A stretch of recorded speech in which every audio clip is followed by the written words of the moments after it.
from Nino. Hey boys, I'm someone who fell out of love with WoW and FF14 as a stranglehold. Dragonflight does seem neat, but I want to try before I buy. What are the chances you think we'd get a week free to try? Oh, I doubt that. Not a chance. Nada. No. I would say 0. Now that said, when you do log in, you'll be able to play like the talent changes and stuff, in your existing character. But I'd say 0. That's never happened before. I don't see a reason why they would do it now. No, I mean, I could see the reasoning why, get people back. I just don't think they feel like they're going to need to do that. Especially because a game like WoW, it can be so clustered around that big launch. They'd probably worry a bunch of people would just go level up a new character, see the new stuff, go away after a week. Yeah. And they would lose out in revenue. From the King, Riku, odds on Wrath cannibalizing Dragonflight. I was Omega hyped for Dragonflight, but now Wrath Classic's been... Oh yeah, but now that I have Wrath Classic, it's been totally off my radar. Kind of depends, really. It's an okay problem for Blizzard because at the end of the day, it's the same subscription fee. I was gonna say either way they win. As long as you're playing a World of Warcraft product, they don't give a shit. So, well, they do, but yeah. Could it cannibalize some? Yes. I think that they are broadly fairly different player profiles, though, so I don't think it's going to cannibalize a lot of people. Certainly not to the stage where people on either side of that would have any playability issues. Yeah, I mean, that's the funny thing, right? Where if someone, to avoid that, right, what you would do is look for, some Wrath downtime or something to launch Dragonflight and try to cycle your products and go, hey, well, you can kind of 1-2 between these. But to plan for that is to plan for failure. Because you want to plan for, especially with Wrath, when all your content's ready, you can just release your phases at an optimal time. So you would end up having to hamstring someone's preferred game to make them play the other game. And the situation you have with 2 products, pick which one you like more. Well, they pick the one they like more, which means they're going to have a better time. Which, as much as, theoretically, it probably doesn't factor too much into their... product life cycle and timing. If people actually enjoy playing the game and have a good time, it is ultimately very healthy for their business that people are playing games they want to play instead of being forced to play games they don't want to play because the game they want to play doesn't have content. And that's the pretty good problem to have is when you're into Wrath Classic and I was like, oh yeah, wait, there are 2 World of Warcraft games I can play at once and I get to pick which one I like more? Holy shit, that's literally, well, I'm about to say it's literally never been true.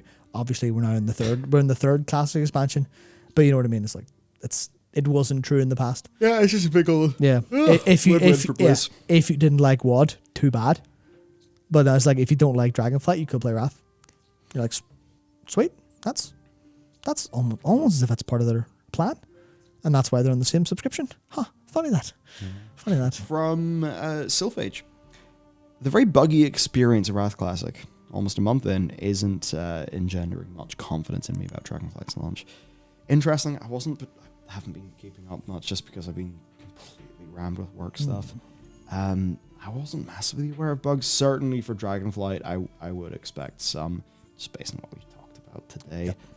I kind of doubt super game-breaking, mega impactful things. I mean, they wouldn't ship it if it was game-breaking.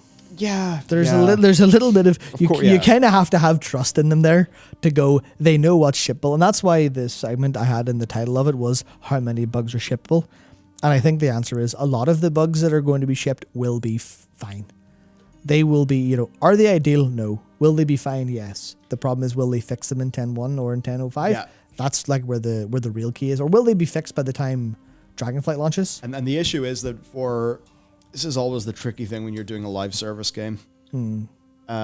Late and perfect could sometimes not be as ideal as good enough and in a good time, just because audience attention is such a hard thing to manage.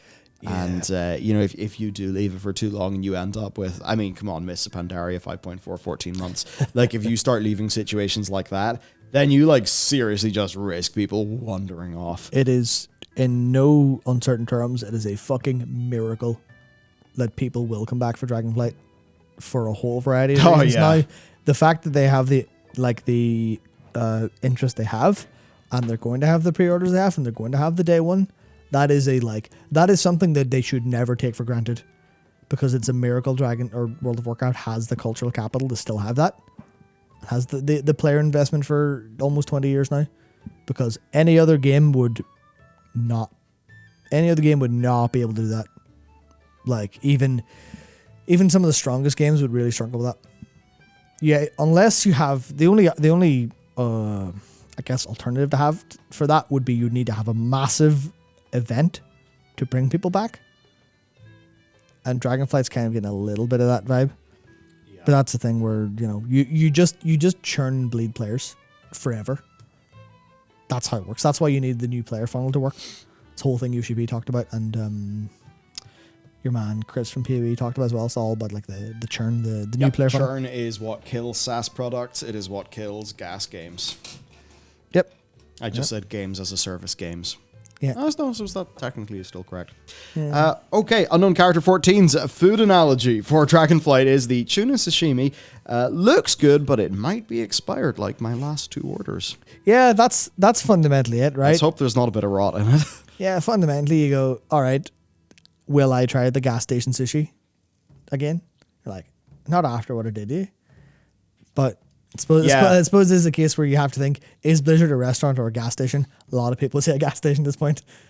Because restaurants will have bad days, but gas stations will always have shit sushi. People need to see 2 expansions of positive Yelp reviews before they can trust the sashimi. Yeah. I think. Yes. Yeah. Yeah, you need to not get food poisoning a couple times before you can go back. That's why I've not ordered from Titanic in a while. Oh, Jesus, yeah. 50 euros from Gabriel Gray, thank you.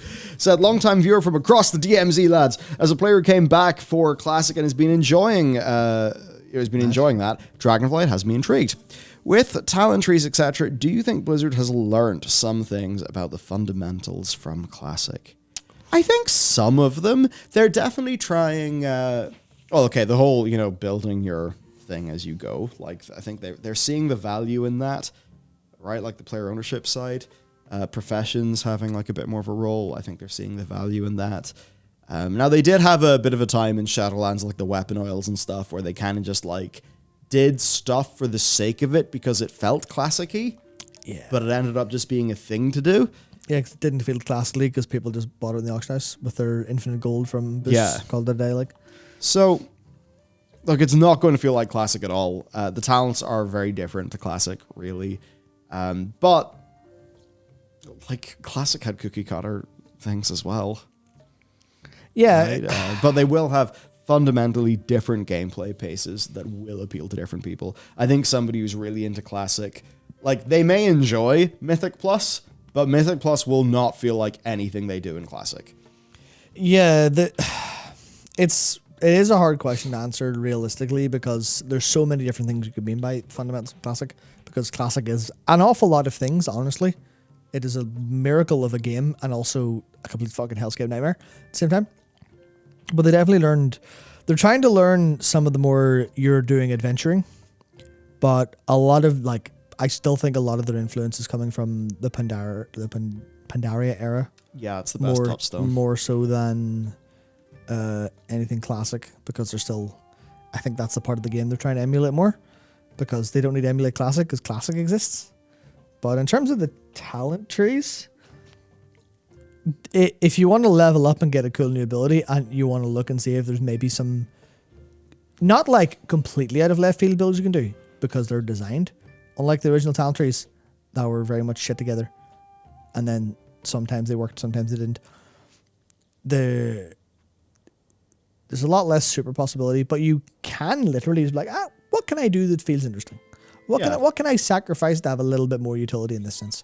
What can I do that is enjoyable? What can I do that makes me sets me apart a little bit? You can do that. It does end up feeling a little bit in the same way that you could do in Shadowlands with the legendaries, but without having to go get fucking legendaries or change your covenant. It's all just in that thing you can swap around anytime. So they've taken some inspiration. But it's mostly a smokescreen where they're like, hey, it looks just like the old talent trees, guys. You love those. When it's realistically not at all. It If I were to be really unfair, I would say it's wearing its skin, but it's not that. It's not anything like that. It's literally just coincidentally that's a good way of showing it. Because even like the class tree and the spec tree being split apart is a fucking genius move. Yeah. It may not feel like a genius move when your class tree and spec tree maybe aren't good, but for the ones it's good on, this is really good. And it does actually enjoy you leveling up. Like leveling up from 60 to 70 feels good. Sometimes it doesn't feel great because you get a node that's just before your like capstone. But when you get a capstone or you get one where you go, oh, the thing I skipped to get, say, Convoke. I can get that now. Oh, I don't feel so bad about that. And that's the kind of thing that they enjoyed, that they brought up with that. And that's good overall. Yeah. So they learned some fundamentals possibly, but they also learned what not to do.